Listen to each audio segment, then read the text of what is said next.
Hey, what's up, guys? Got a lot to talk about for this video pertaining to the NBA playoffs and all the injuries taking place. So the Lakers swept by the San Antonio Spurs. You know, pretty much no surprise with the Lakers being so depleted. I'm really happy this season's come to an end.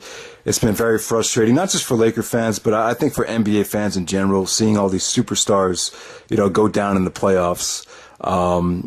It's not good for the league at all. So it's kind of become a little bit too predictable, with Miami pretty much, unbeatable. All their guys are pretty much healthy.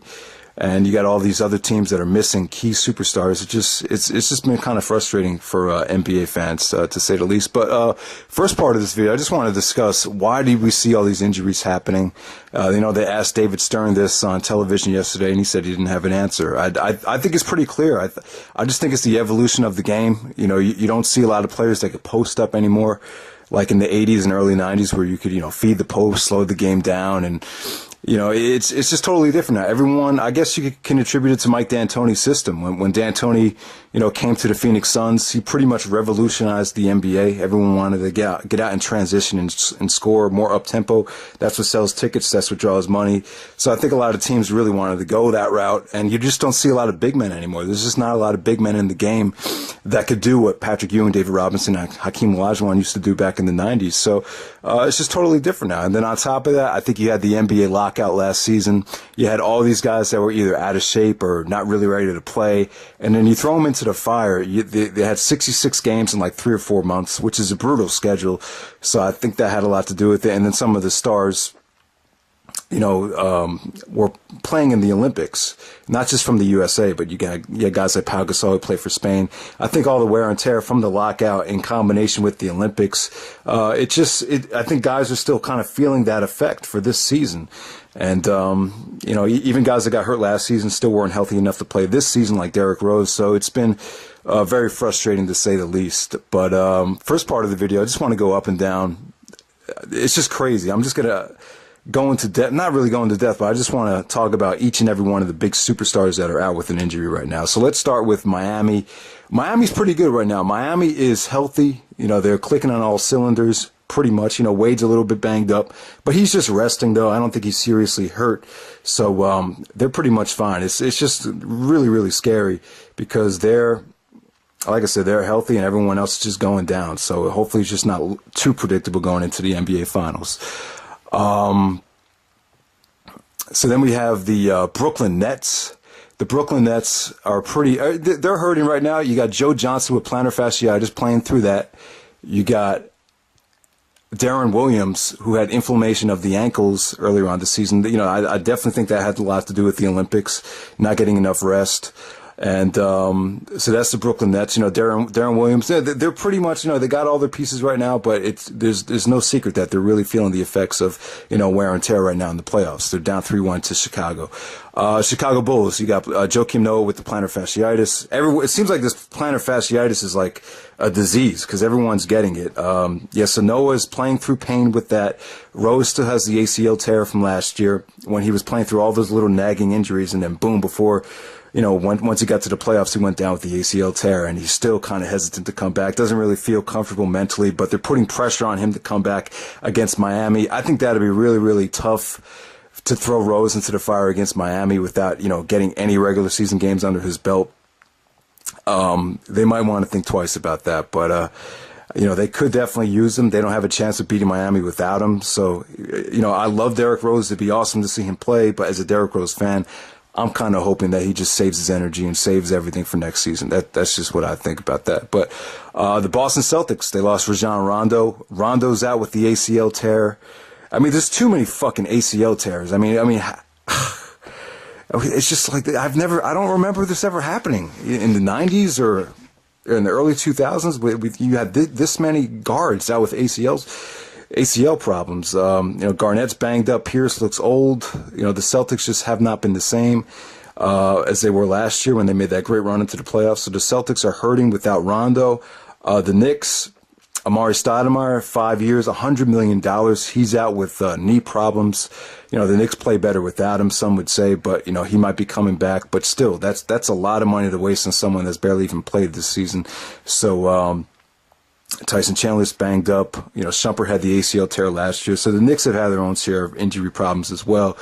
Danny Granger for the Indiana Pacers. The Indiana Pacers' biggest star, their best player from last year, Danny Granger, pretty much didn't play at all this season. He's having knee problems. So that's pretty much it for the Eastern Conference. Now let's go out west. Russell Westbrook is out for the remainder of the playoffs. He actually tore his meniscus. Patrick Beverly kind of cheap shotted him while Russell Westbrook was about to call a timeout. It was kind of a knee-on-knee collision. We saw Westbrook really, really upset. He still finished the game with 16 more points after the injury, but he's going to be out for the playoffs, and that just sucks. Everyone expected Oklahoma City to make it back to the finals, and now they pretty much don't have a chance. Maybe Durant could carry them back to the finals, but that's a tall order to ask Durant to do all that stuff without Harden and without Westbrook. You see, just from Game 3 against Houston, he had to work his ass off just to score 40 points, and he got fatigued as the game went on. They just don't have enough help at the point guard position. So Durant's going to have to work his ass off and pretty much have the performance in NBA playoffs history to duplicate what he did last season and get the Thunder back to the finals. It'll be very, very tough. I just don't see it happening. But wish him the best, and it should be fun to watch. So what else? The San Antonio Spurs. Everyone's pretty much back healthy now, but Tony Parker went down with a severe ankle injury. Ginobili's banged up with a hamstring issue.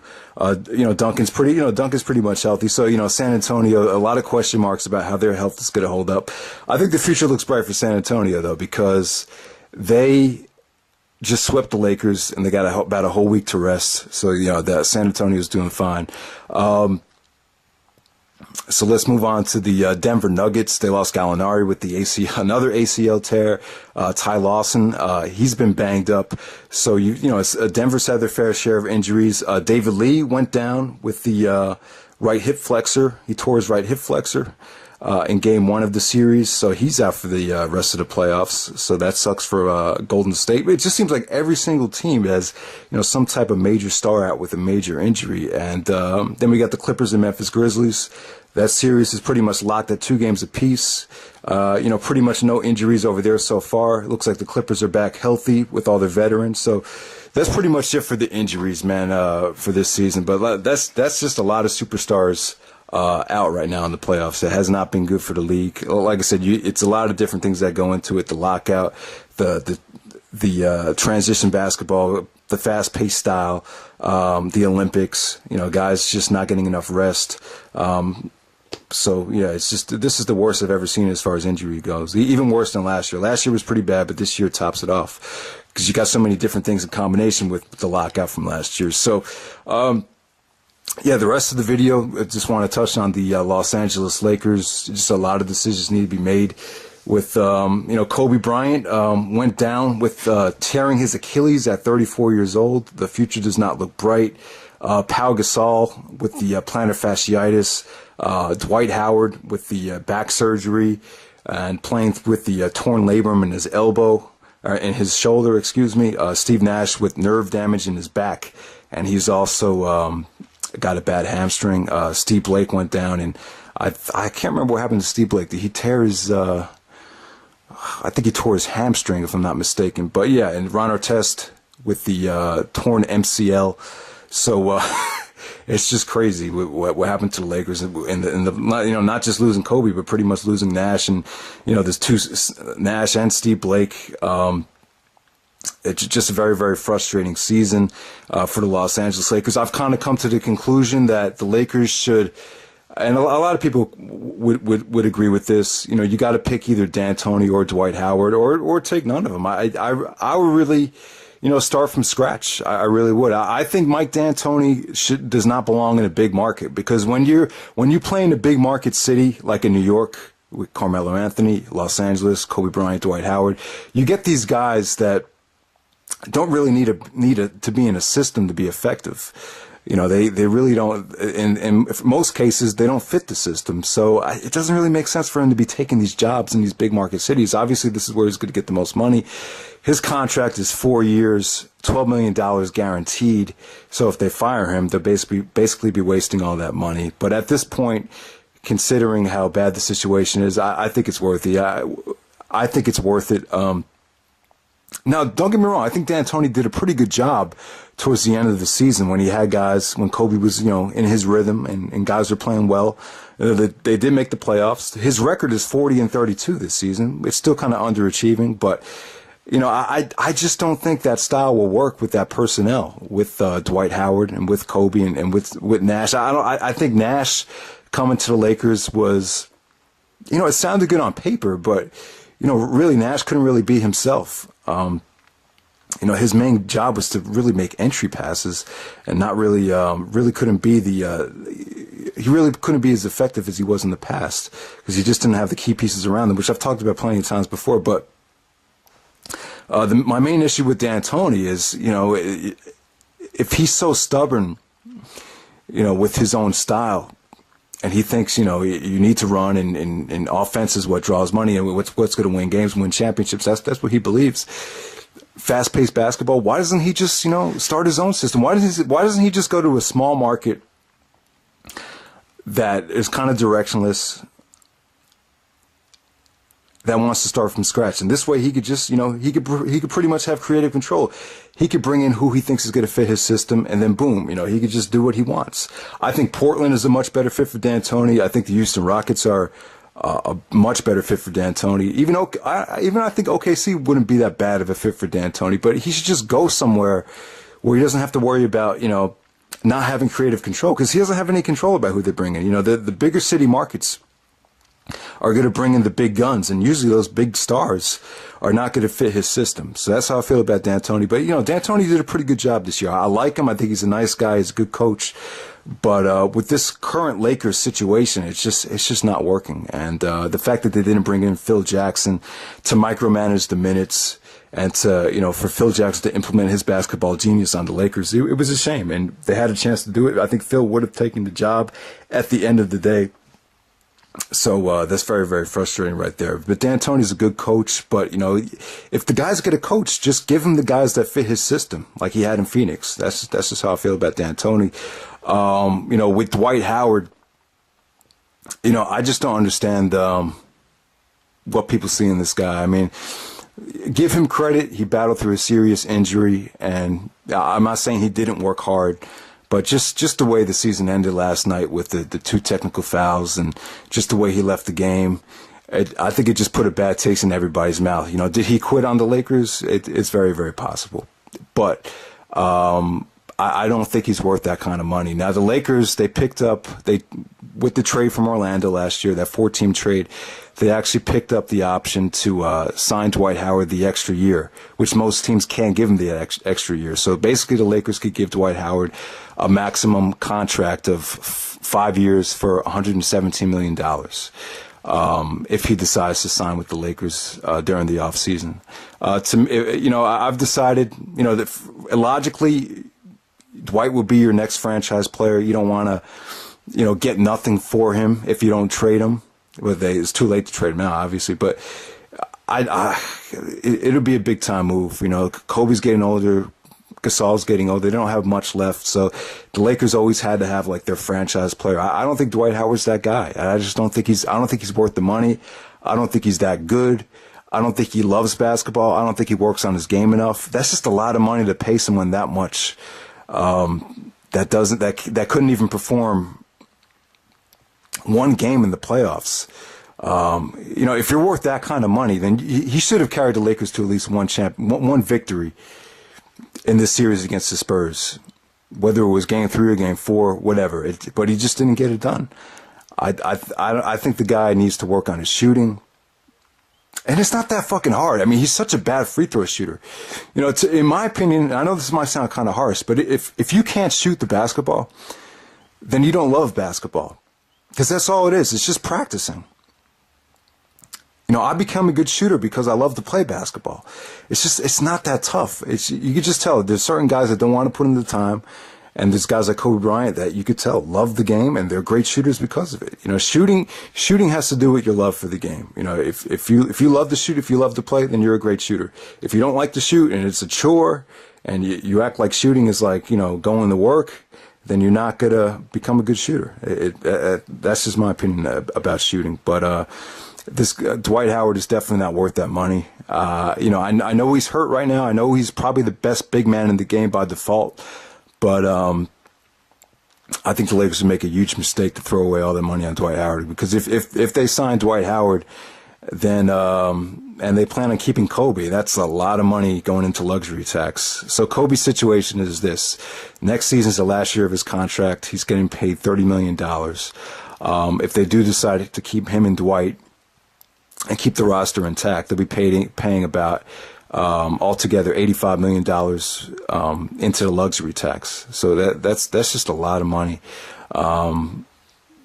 But I do think Kobe Bryant deserves to stay on the Lakers. I think if anyone's going to fight this Achilles tear and come back from it better than anybody, I think it'd be Kobe Bryant. I think he's going to find a way around it.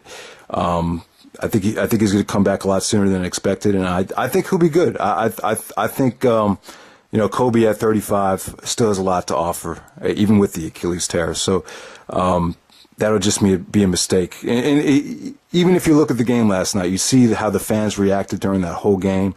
You see, you know, the celebrities leave. That crowd was dead for a playoff game. They just did not give a fuck because they didn't believe. Without Kobe Bryant in the building, it's just a totally different atmosphere. He's the one that draws, you know, money for the Lakers, sells tickets. So even to have Kobe half the season for next year, it'd be worth it. And they say 6 to 9 months for an Achilles tear. So best possible scenario, I can see Kobe being ready by training camp. I really can. Because it seems like he goes above and beyond as far as preparation goes, as far as rehab goes. So we'll see what happens there. But Pau, this is Pau's last year. I like to see the Lakers, you know, give Pau a chance again.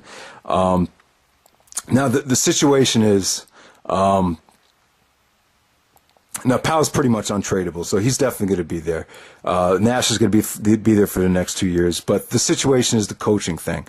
To me, personally, I would not sign Dwight Howard. I would try to go after Phil Jackson. I really would. But Jim Buss, for whatever reason, he doesn't like Phil Jackson. You know, Phil Jackson dates his sister. I don't really know what happened there behind the scenes. But personally, I think Phil Jackson is, you know, he would have been the right coach from the start. Obviously, you know, he would have managed the minutes. He would have, he just would have been that coach. You know, it just would have been the right fit for the team. And I definitely think they'd be playing right now in the playoffs, and you wouldn't have all these injuries if Phil was there, because Phil was really, really good at micromanaging minutes and making sure guys were healthy, you know, for the playoffs. So I know it would have been a tough task, you know. But you know, part of me kind of is happy that Phil didn't take the job, because I don't even know if he could have saved this mess with Dwight Howard and all the injuries. So, but I definitely think I just think you have to make a decision. I don't think D'Antoni fits, you know, big market cities. I think D'Antoni needs to have his own little system in some other, you know, town like Portland or Orlando or, you know, somewhere else. But definitely not a good fit for the Lakers. I think Phil Jackson's the right coach. And then when Phil comes here, you just you pretty much just, you know, start from scratch, and hopefully they give Phil, you know, a management position, which is what he wants. And yeah, man, I'm really, but everything is up in the air because, you know, Jim Buss, the owner of the Lakers, it's all in his hands. You know, he determines the fate of the Lakers. Right now, it just doesn't look good. The only thing is, you know, people are going to have to put pressure on him to bring in Phil. But he likes D'Antoni. D'Antoni's a great salesman. D'Antoni knows he's going to make the most money in Los Angeles, so this is where he wants to stay. But you know, who cares if that D'Antoni contract is guaranteed? You need to get D'Antoni out of here and Dwight out of here, and just, you know, bring in Phil, and then just hope for the best. The amnesty Kobe, it won't be good for the Lakers organization long term, and it's just not the right thing to do, even though it's going to kill them with luxury tax. But the answer to that is just don't sign Dwight Howard. He's not worth it. $117 million for someone that just doesn't have heart, doesn't have skill. You know, genetically, guy was blessed with a great body, you know, great height. he's great. He's athletically, he's great, but he's missing those intangibles. He doesn't have the heart of Kobe Bryant. So, you know, I just feel bad, man. I know this video is probably not coming out that well, but I just feel really, really bad for Kobe. It just sucks. It always seems like when you're working your hardest and you're putting everything you have into something, that's when the injury happens, you know.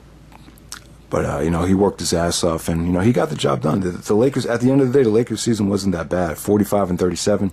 That's a pretty decent record. It's not awful. You know, in a pretty stacked Western Conference, it was only good enough to be a 7th seed. But, you know, I just want to say thank you to Kobe for all his hard work. I know he takes a lot of criticism because of his efficiency, but, you know, I never really thought anyone would surpass my love for Michael Jordan, but I think Kobe Bryant's on the verge of doing it. And it would just be nice to see if him and Phil have a chance to, you know, go at it for another championship. But we'll definitely see what happens in the offseason. Offseason should be very, very interesting. You know, if you were to bet money on it, you would just think Jim Buss is going to keep D'Antoni and sign Dwight Howard. Do they amnesty Kobe? You know, I mean, that's $85 million. I think if you keep Dwight, you have to amnesty Kobe. But it's just not the right thing to do. Don't keep Dwight Howard. I don't really see him coming back from this back surgery as any better of a player than he is right now. So we'll see what happens, guys. Hopefully you guys enjoyed the video.